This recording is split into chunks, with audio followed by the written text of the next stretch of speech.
7 kilometre लंबी सड़क के निर्माण कार्य का विधायक ने किया शिलान्यास। 7 करोड़ 55 लाख की लागत से बनेगा 7 किलोमीटर का लंबा सड़क। पांडेश्वर विधानसभा अंतर्गत पानसिवड़ी से गौर बाजार तक 7 किलोमीटर लंबी सड़क के निर्माण कार्य का उद्घाटन जिला सभापति सह पांडेश्वर के विधायक नरेंद्र नाथ चक्रवर्ती ने शुक्रवार को किया। आपको बताते चले कि रास्ते की हालत बेहद जर्जर हो गई थी, जिसे लेकर स्थानीय लोग इस सड़क की नवीनीकरण की मांग लगातार कर रहे थे, जिसके बाद शुक्रवार का इसका शुभारंभ किया गया। इस मौके पर विधायक नरेंद्र नाथ चक्रवर्ती ने कहा कि इस रास्ते का काम शुरू होने में काफी देरी हो गई, क्योंकि 10 बार टेंडर प्रक्रिया हुई, लेकिन कोई भी एजेंसी यह कार्य करने को तैयार नहीं थी, इसीलिए यह काम को करने में काफी देरी हुई। उन्होंने कहा कि पथश्री योजना के तहत पांडेश्वर विधानसभा इलाके में 21 से 25 करोड़ रुपए की लागत से अलग अलग जगहों पर नए सड़क या सड़क के मरम्मत का काम किया जाएगा।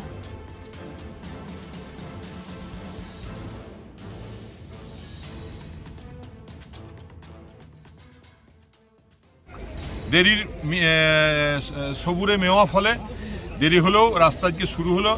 মানুষকে বলবো যে আপনাদের বিধায়ক অনেক দেরি করে কাজটা করতে পেরেছে, ক্ষমা চাইছি, এবং যত তাড়াতাড়ি নিখুঁতভাবে কাজটা হয় সেটা দেখব। কি কারণে দেরি হয়েছিল? দেরি হয়েছে আসলে এটা 5 বছরের মেনটেন্যান্সের এর সঙ্গে জোড়া ছিল। প্রায় 7 কোটি 55 লক্ষ টাকার কাজ, কিন্তু তার সঙ্গে 5 বছর মেনটেন্যান্স আছে। তো কন্ট্রাক্টর সবাই ভয় পাচ্ছিলেন যে মেনটেন্যান্সটা রাস্তা ভেঙে গেলে তার বিপদে পড়বেন। তারপর আমরা আশ্বস্ত করেছি যে আমরা পাশে থাকবো, কোনো অসুবিধা হবে না। তারপর আজকে টেন্ডার হয়েছে, প্রায় 11 থেকে 12 বার এটা হয়েছে, টেন্ডার হয়েছে। তারপর অবশেষে এটা টেন্ডার ফাইনাল হয়েছে, ডিপিআর হয়ে গেছে, ওয়ার্ক অর্ডার হয়ে গেছে। আজকে শুভারম্ভ হলো, আমি খুব খুশি। মানুষের মুখে হাসি, মানুষের স্বতঃস্ফূর্ত আনন্দ, এত মানুষের জমায়েত, খুব ভালো লেগেছে। Thank you. আমি বক্তব্যের মাধ্যমে বললেন আরও 4-5টি রাস্তা উদ্বোধন হবে, কি বলবেন আপনি? দেখুন, পথশ্রীর মাধ্যমে আমাদের বিধানসভাতে প্রায় আরও 21 থেকে 25 কোটি টাকা মতো রাস্তা তৈরি হবে। যেখানে যেখানে রাস্তাগুলো খারাপ আছে সেগুলো রিপেয়ারিং হবে। কারণ এটা তো মমতা বন্দ্যোপাধ্যায়ের স্বপ্ন যে মানুষ উন্নয়নকে মানুষ উপভোগ করছে, তো এটা তারই অঙ্গ। আজকে আপনাদের এই রাস্তাটির কাজের শুভ শিলান্যাস হলো, বিধায়ক সাহেব করলেন, কি বলবেন? আমাদের এই গৌরবাজার অঞ্চলে পঞ্চায়েতের উদ্যোগে আমাদের পাণ্ডবস্বর বিধানসভার মাননীয় বিধায়ক নরেন্দ্রনাথ চক্রবর্তী সক্রিয় সহযোগিতায় বহু দিনের প্রতীক্ষিত এই রাস্তাটি আজকে শিলান্যাস হতে চলেছে।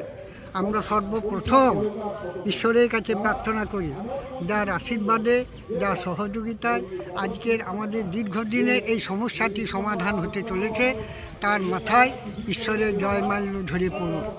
আমরা রবীন্দ্রনাথের ভাষায় বলি, আমরা চলি সম্মুখ পানে, কে আমাদের মানবে, রইল যারা পিছুর টানে, কানবে তারা কানবে। তাই আমাদের বিধায়কের হাত ধরে আমরা এগিয়ে যাব।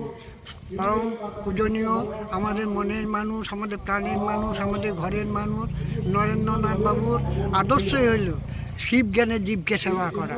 বহুরূপে সম্মুখে তোমার, ছাড়ি কথা খুঁজিত ঈশ্বর, জীবে প্রেম করে যেই জন, সেই জন সেবিছে ঈশ্বর। বিবেকানন্দের এই আদর্শকে সামনে রেখে তিনি এই এলাকার মানুষের সেবায় আত্মনিয়োগ করেছেন। এর জন্য আমরা ধন্য, আমরা কৃতার্থ, আমরা কৃতবিদ্ধ।